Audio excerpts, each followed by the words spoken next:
Imagine a lonely rancher, a man whose life had been nothing but silence and grief for 10 long years. Until one evening, a barefoot little girl appeared at his door, clutching a newborn baby in her arms. Her dress was torn, her voice trembling. But what she asked him made his entire world stop cold. She didn't beg for food. She didn't ask for shelter. She looked him straight in the eyes and whispered, "Can you help me find a mama for my baby sister?" In that single moment, the hardened heart of a man who had lost everything was shattered. But what followed, the choices he made, the secrets that surfaced, and the bond that formed would change all of their lives forever. The sun was setting low over the vast plains, painting the horizon in hues of crimson and gold. The prairie grass swayed gently in the evening breeze, and the lonely sound of a meadowlark echoed across the silence. John McAllister, a rancher known to the townsfolk as a man of few words, rode slowly back to his cabin after a long day of work. His life had been quiet for years too. Quiet. He had lost his wife in childbirth nearly a decade earlier, and with her went the warmth of laughter, companionship, and the dream of raising children together. Since then, his world had been cattle, fences, and the unforgiving rhythm of the land. He wore his loneliness like a second skin, never speaking of it, never daring to hope for change. But that night, change came knocking. John had just tied his horse near the corral when he noticed movement by his front porch. At first, he thought it might be a stray dog nosing around, but then he heard a soft, trembling voice. "Mister?" The word was almost swallowed by the evening air. He squinted, and what he saw stopped him in his tracks. There, standing barefoot in the dirt, was a little girl no older than 6 or 7. Her dress was torn and dusty, her hair tangled, and in her arms she cradled a bundled infant wrapped in a faded quilt. The child's eyes were wide and tired, as if she had carried burdens far heavier than her small shoulders were meant to bear. John froze, his hands still gripping the reins. "What in God's name?" he muttered under his breath. The girl looked up at him with eyes that seemed far too old for her years, a mix of desperation and innocence all at once. "Please, sir," she whispered, clutching the baby closer to her chest. "Can you help me? My baby sister. She's hungry." The rancher's heart gave a sudden jolt. He stepped forward, his boots crunching against the gravel. "Where's your mama? Your pa?" he asked gruffly, though his voice carried a gentleness he hadn't used in years. The little girl lowered her head. For a moment, John thought she wouldn't answer. Then, in a voice so small, it nearly broke him, she said, "Mama's gone. Pa, he left. It's just me and her now." She shifted the bundle, and the baby stirred, letting out a faint cry that pierced the silence. John felt something stir deep inside, a part of him he thought had long since turned to stone. He crouched down so he was eye level with the girl. "What's your name, child?" "Clara," she said softly. "And this is Emily. She's only a baby. She needs milk. I don't got nothing left to give her." Her words hit him like a hammer. A man who had buried his own childless dreams now found himself staring at 2 lives that had no one else in the world. He swallowed hard, struggling for words. "How long you been out here?"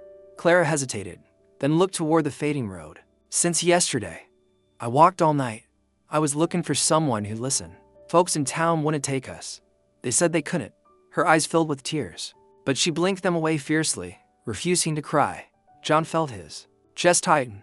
He had seen storms, droughts, and the cruelty of men, but nothing cut deeper than the sight of a child forced to grow up too soon. He cleared his throat, trying to steady himself. "Come on inside. We'll see about your sister." He opened the door and led them into his small cabin. The fire in the hearth had burned low, casting flickering shadows across the wooden walls. He fetched a clean rag, some milk he kept for baking, and warmed it gently by the fire. Clara sat quietly on a stool, rocking Emily in her arms. Her little shoulders trembled with exhaustion, but she stayed alert, as if afraid someone might take her sister away. John handed her the rag dipped in milk, showing her how to press it gently to the baby's lips. Emily latched on eagerly, sucking with weak but desperate hunger. For the first time, Clara's face softened. She exhaled in relief. "Thank you, sir. She hasn't eaten since Mama." Her voice broke, and she stopped, pressing her cheek to her sister's forehead. John said nothing. He only watched, his jaw tight, his hands clenching at his sides. A memory flashed before his eyes, his wife, pale and fading, whispering with her last breath that she wished he wouldn't be alone. He had promised her nothing, because he couldn't speak through the grief. But now, sitting before him, were 2 children abandoned by the world, and with them came the echo of that unfulfilled promise. After a long silence, Clara looked up at him. Her voice wavered, but her words were steady. Mister, can you help me find a mama for Emily? She needs one. I try to be, but I'm just little. I can't do it all. She needs someone who knows how. The rancher's breath caught in his throat. Of all the things he expected that evening, those words were not one. It felt like time itself froze, the crackle of the fire growing distant. The world outside falling away. He stared at her, his heart pounding with something he couldn't name. Clara didn't cry, didn't plead beyond those words. She just held her baby sister tighter, her gaze steady, as if she believed the stranger before her might hold the answer to her desperate prayer. John's heart, hardened by years of solitude, suddenly felt like glass ready to shatter. He could not speak. He could only lower himself into a chair, burying his face in his rough, callous hands, because the little girl's words had cut straight to the very place he had sealed off long ago. And for the first time in years, John McAllister felt the weight of destiny pressing down on him. Part 1 ends with the rancher sitting in stunned silence, the question hanging in the air, the firelight flickering on the faces of two innocent souls who had nowhere else to turn. John McAllister sat with his head in his hands, the crackle of the fire the only sound in the cabin. Clara's question echoed in his mind, sharper than any knife, heavier than the weight of his cattle brand. Can you help me find a mama for Emily? The words tore through years of silence and loneliness, exposing the hollow ache he had buried. Deep inside, he lifted his face slowly, eyes red though he hadn't shed a tear yet. Clara was still watching him, holding Emily close, her small frame almost swallowed by the chair she sat in. The baby had drifted into a weak sleep after feeding, her tiny chest rising and falling with shallow breaths. Clara rocked her gently, like a mother far beyond her years. John tried to clear his throat, but his voice came out rough, raw. Clara, what made you come to me? There's folks in town, women who know better what to do than an old rancher like me. Clara blinked, her lashes heavy with fatigue. I did try, mister. They shut the door, said they ain't got food for 2 more mouths. One lady said she couldn't take care of a baby that wasn't her own. Her voice trembled, but she steadied herself. You didn't shut your door. You let us in. John felt something stir inside, like an ember glowing after years of ashes. He didn't have the words to tell her that no child should ever be turned away. He only nodded, his throat too tight. Clara leaned down and kissed Emily's forehead, then looked back at him. I don't want her to grow up hungry and cold. She needs someone who'll hold her, someone who'll love her like Mama did. You look like someone who knows what it feels like to lose. The words struck him harder than any blow. She was right. He did know, and because he knew, he understood the depth of her fear. He looked into Clara's eyes, and for the first time in years, he allowed himself to really feel the weight of another's pain. I don't know if I can find her a mama, he said slowly, but I promise you this, Clara, I won't let anything happen to either of you. The little girl's lips parted, as if she wanted to smile, but she didn't quite dare. She only nodded, clutching Emily tighter. That night, John laid an extra blanket near the fire for Clara, while Emily slept in the cradle that had been gathering dust in the corner since the day his wife died. As he placed the tiny baby in it, his hands shook. It had been 10 years since he touched that cradle, 10 years since he'd allowed himself to look at it without drowning in grief. But now, as Emily's small body nestled against the warm quilt, the room felt different. Alive. Clara curled up by the fire, whispering lullabies she must have remembered from her mother. Her soft voice carried through the cabin, and John lay awake long after, staring at the ceiling. Her words repeated in his head again and again. Can you help me find a mama for Emily? By morning, the rancher's world had shifted. When Clara woke, he already had breakfast on the table, biscuits, eggs, and warm milk. She ate slowly, her eyes darting as though she expected the food to be taken away. Emily slept peacefully, the rise and fall of her chest stronger than the night before. John sat across from Clara, his rough hands folded, his mind heavy with thought. Clara, he said, I'll head into town today. I'll see if anyone knows of a family who'd take you both in proper. But until then, this is your home. You hear me? You're safe here. For the first time, Clara smiled faintly, though it carried sadness. Thank you, mister. But I don't want to be split from Emily. If someone takes her, they gotta take me too. Her words cut deep, reminding him of promises he couldn't keep in his own past. He nodded firmly. No one's separating you two. Not while I'm standing. He saddled his horse and rode into town with Clara and Emily bundled safely in his wagon. The townsfolk stared, whispering as the trio passed by. John ignored them, his jaw set. He went to the general store, then to the church, and finally to the boarding house, asking if anyone would take in to orphan children. Each answer was the same, a shake of the head, excuses about poverty, mouths already too many to feed, or unwillingness to raise another man's baby. By the third rejection, Clara's small hand slipped into his. She didn't say a word, but the trust in her grip broke him all over again. By sundown, John realized the truth. There was no family waiting, no kindly widow ready to open her arms. These girls had been left to fate, and fate had brought them to him. That evening, back at the ranch, Clara sat quietly as John stoked the fire. Finally, she whispered, "Did you find someone?" John froze, his back to her. His hands tightened on the poker until his knuckles turned white. He couldn't bring himself to speak the lie that would shatter her, nor the truth that would bind him. Turning slowly, he met her eyes. "Clara, I couldn't find anyone who'd take you. Folks are scared, times are hard, but listen to me." He stepped closer, kneeling before her. "You're not alone anymore. As long as I'm breathing, I'll take care of you and Emily. You understand?"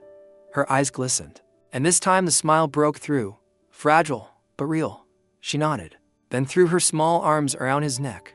For the first time in years, John McAllister felt the warmth of belonging, but even as he held her, his heart beat with unease. Clara's plea had awakened something deeper than duty. He wasn't just protecting them.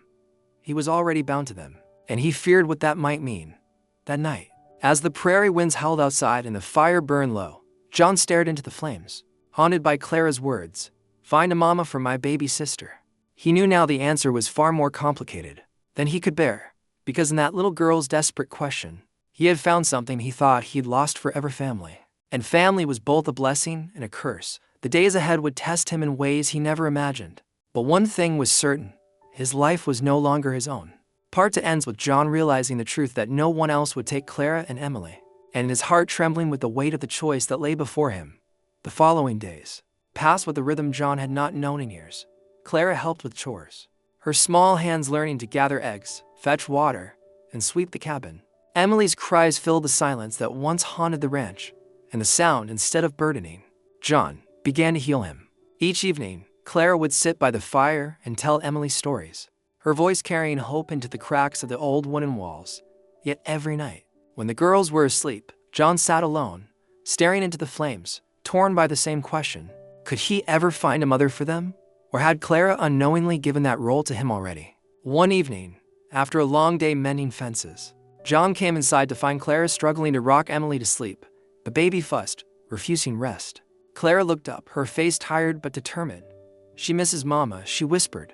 "I try to sing the songs, but my voice ain't the same." John knelt beside her. His rough hand touched Emily's tiny back, steadying her cries. Slowly, with a voice he hadn't used since his wife died, he began to hum an old lullaby. It was broken, low, but steady. Emily stilled, her breath softening until sleep claimed her. Clara's eyes widened, shimmering with awe. "You sound like you remember," she said softly. John swallowed hard. "I do." Clara placed her small hand over his. "Then maybe you don't need to find her a mama. Maybe you can be her family." The words hit him like a storm. He stared at her, unable to speak. For years he had built walls high and unbreakable, but in that moment, Clara tore them down with nothing more than a whisper. He rose suddenly, walking to the door, staring out at the dark prairie. The stars burned cold above, but inside him, something warm stirred. His wife's voice echoed in his memory. "Don't stay alone, John. Promise me." He had failed her once. Now, here were just souls begging for what he had once lost. Slowly, he turned back. Clara stood there, clutching Emily, her eyes full of a hope too fragile to break. John stepped forward, his boots heavy against the floor, and lowered himself before them. His hands shook as he touched Emily's quilt, then rested gently on Clara's shoulder. "You're right," he said, his voice breaking. "I can't find you a mama, but I can be what you need. I'll be your family. Both of you. From this day on, you'll never be alone again." Clara's tears finally fell, but they were not of sorrow. She buried her face against his chest, holding Emily between them. And John, for the first time in a decade, allowed his own tears to flow, soaking into the tangled hair of a little girl who had brought life back into his home. Outside, the winds carried across the plains, whispering through the grass. But inside, the cabin of promise had been made stronger than blood, stronger than loss. The lonely rancher was lonely no more. If this story touched your heart, don't forget to subscribe to Legacy Ignited for more powerful stories every week. Please, like this video and share it with someone who needs hope today. And if you're new here, hit that notification bell so you never miss the next story that could change your life. Thank you from the bottom of my heart for watching and supporting this channel. Your love keeps these stories alive.